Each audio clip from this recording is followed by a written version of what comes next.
Basavana Bagewadi police ಸ್ಟೇಷನ್ನಲ್ಲಿ ಈ crime register ಆಗಿತ್ತು. ಇವರು ಗುಂಡಕೆನಲ್ ಊರು ಅಂತ, ಮುದ್ದೇಬಿಹಾಳ ತಾಲೂಕು, ವಿಜಯಪುರ ಡಿಸ್ಟಿಕ್ಕು. ಬಾನು ಬೇಗಮ್ ಅಂತ ಒಬ್ಬಾಕೆ, ಸಾಯಿಬಣ್ಣ ಕನ್ನೂರು, ಇವರಿಬ್ಬರ ಮಧ್ಯದಲ್ಲಿ ಪ್ರೀತಿ ಬೆಳೆದು ಅಂತರ್ಧರ್ಮ ವಿವಾಹ ಆಗಿ ಇವರು ಬೇರೆ ತಮ್ಮ ಹೊಟ್ಟೆಪಾಡಿಗಾಗಿ ಬೇರೆ ಊರಿಗೆ ಹೋಗಿ ಅಲ್ಲಿಂದ ಯಾವಾಗ ಬಾನು ಬೇಗಮ್ ಅವಳು ಗರ್ಭಿಣಿ ಆದಳು, ಅವರು ವಾಪಸ್ ಗುಂಡಕೆನಲ್ಲಿ ಊರಿಗೆ ಬಂದಾಗ ಅವಳು ಸುಮಾರು 7 ತಿಂಗಳು ಗರ್ಭಿಣಿ ಆಗಿದ್ದರು. ತದನಂತರ ಅವಳು ಗಂಡ ಹೆಂಡತಿ ಅಲ್ಲೇ ವಾಸಿಸತೊಡಗಿದ್ದಾಗ ಮುಂದೆ 2 ತಿಂಗಳ ನಂತರ ಈ ಬಾನು ಬೇಗಮ್ ಅವರ ತಾಯಿ ರಂಜಾನ್ ಬಿ, ಅಕ್ಯೂಸ್ ನಂಬರ್ 4, ಅವರು ಮತ್ತು ಆರೋಪಿ ನಂಬರ್ 1 ಮತ್ತು 2 ಇಬ್ರಾಹಿಂ ಸಾಬ್ ಮತ್ತು ಅಕ್ಬರ್ ಸಾಬ್ ಮತ್ತು ಈ ಎಲ್ಲ ಕುಟುಂಬ ವರ್ಗದವ್ರ ಹೆಣ್ಮಕ್ಳು ಹೆಸರು ಹೇಳ್ಬೇಕಂದ್ರೆ ರಂಜಾನ್ ಬಿ, ದೌಲ್ ಬಿ, ಆಜ್ಮಾ, ಜಲಾನಿ ಮತ್ತು ದೌಲ್ ಬಿ ಅಂಥೇಳಿ ಇವರೆಲ್ಲರೂ ಕೂತ್ಕೊಂಡು ಎಲ್ಲಿ ಸಾಯಿಬಣ್ಣ ಮತ್ತು ಈ ಬಾನು ಬೇಗಮ್ ಅವರು ಇರ್ತಿದ್ರು ಆ ಮನೆಗೆ ಹೋಗಿ ಮೊದಲು ಆ ಮನೆಗೆ ಬೆಂಕಿ ಹಚ್ತಾರೆ. ಯಾವಾಗ ಆ ಮನೆಯಿಂದ ಹೊರಗೆ ಬಂದಾಗ ಅವರಿಬ್ಬರ ಮೇಲೆ ಈ ಕುಟುಂಬದವ್ರು ಎಲ್ಲರೂ ಕೂಡಿ ಹಲ್ಲೆ ಮಾಡಿದಾಗ ಬಾನು ಬೇಗಮ್ ಅವಳಿಗೆ ಎಳೆದುಕೊಂಡು ಬರುವಾಗ ಅವಳ ಗಂಡ ಬಿಡಿಸ್ಲಿಕ್ಕೆ ಪ್ರಯತ್ನ ಮಾಡ್ತಾನೆ.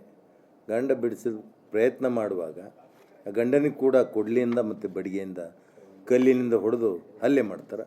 ಅವನು ಓಡಿ ಹೋಗ್ತಾನೆ. ಆವಾಗ ಈ ಆರೋಪಿ ನಂಬರ್ 1 ಇಬ್ರಾಹಿಂ ಸಾಬ್ ಮತ್ತು ಅಕ್ಬರ್ ಸಾಬ್ ಮತ್ತು ಉಳಿದವರೆಲ್ಲರೂ ಕೂಡಿ ಅವಳ ಕೂದಲು ಹಿಡ್ಕೊಂಡು ಎಳ್ಕೊಂಡು ಬಂದು ಅವಳಿಗೆ ಕೆಳಗೆ ಕೆಡವಿ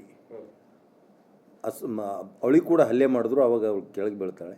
ಕೆಳಗೆ ಬೀಳಿದಾಗ ಈ ಇಬ್ರಾಹಿಂ ಸಾಬ್ ಹತ್ತಾರೆ. ಆರೋಪಿ ನಂಬರ್ 1 ಇವನು ಇವನು ಗ್ಯಾಸ್ಲೆಟ್ ಎಣ್ಣೆ ಹಾಕ್ತಾನೆ ಅವ್ರ ಮ್ಯಾಗೆ.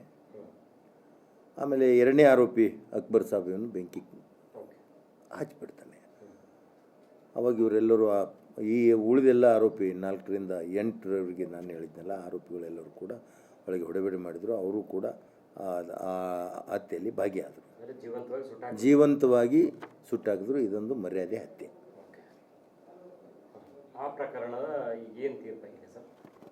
ತದನಂತರ ಬಸವನ ಬಾಗೇವಾಡಿ ಪೊಲೀಸರು ಚಾರ್ಜ್ ಶೀಟನ್ನು ಸಲ್ಲಿಸಿದ್ರು ಈ ಎಲ್ಲ ಆರೋಪಿಗಳ ವಿರುದ್ಧ.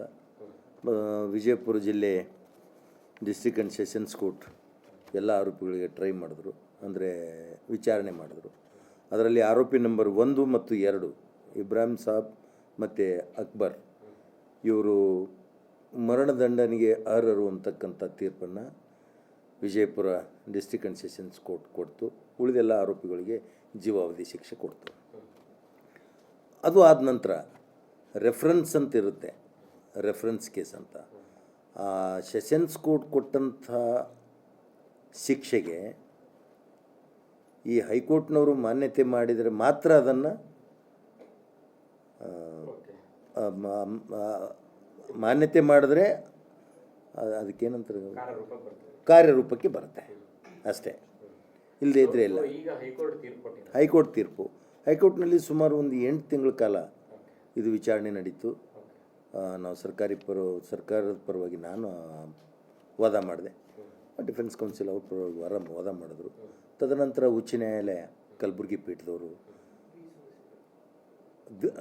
ಕಲಬುರಗಿ ದ್ವಿಸದಸ್ಯ ಪೀಠ, ಉಚ್ಚ ನ್ಯಾಯಾಲಯ ಕಲಬುರಗಿ ಪೀಠದವರು ಆರೋಪಿ ನಂಬರ್ 1 ಮತ್ತು 2ಕ್ಕೆ ಮರಣದಂಡನೆ ಕೊಟ್ಟಿದ್ದು ಅರ್ಹ ಇದ್ದಾರೆ ಅಂಥೇಳಿ ಅವರ ಶಿಕ್ಷೆಯನ್ನು ಕಾಯಂಗೊಳಿಸಿ ಅದನ್ನು ಜಾರಿ ಮಾಡಬೇಕಂತ ಆದೇಶ ಹೊರಡಿಸಿದ್ರು.